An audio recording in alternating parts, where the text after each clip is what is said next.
এখানে সব কিছু আগে থেকে রেডি করে নিয়েছি।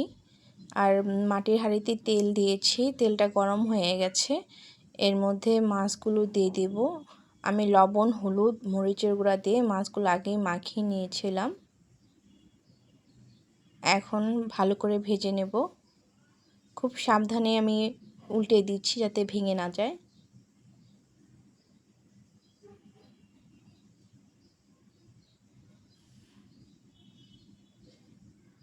মাছগুলো ভাজা হয়ে গেছে। এই তেলের মধ্যে আলুগুলো ভেজে নেব লাল লাল করে। এর মধ্যে হলুদ আর সামান্য লবণ দিয়ে ভাজা হয়ে গেছে। এগুলো এখন নামিয়ে নেব।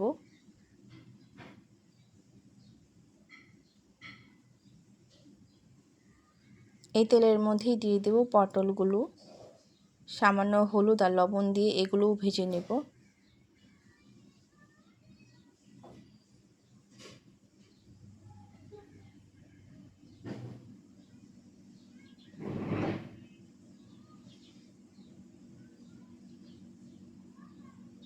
পটলগুলো ভাজা হয়ে গেছে, এখন এগুলো নামিয়ে নেব।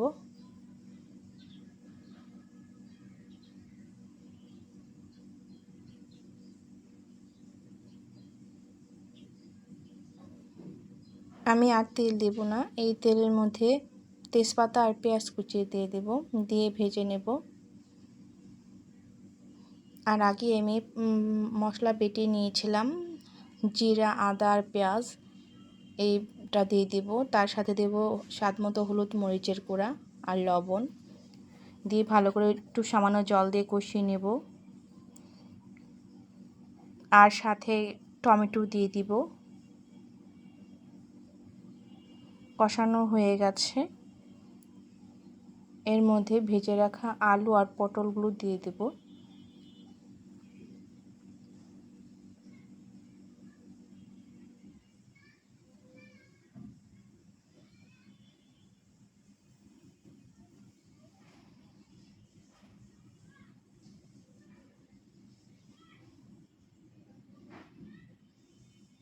সুন্দর একটা ফ্লেভার বের হচ্ছে আর কষানো হয়ে গেছে। এর মধ্যে জল দিয়ে দেব।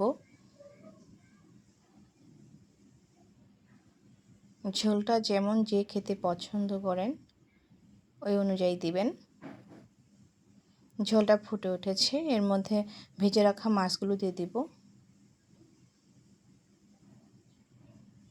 আর ঢাকা দিয়ে ঢেকে রাখবো না।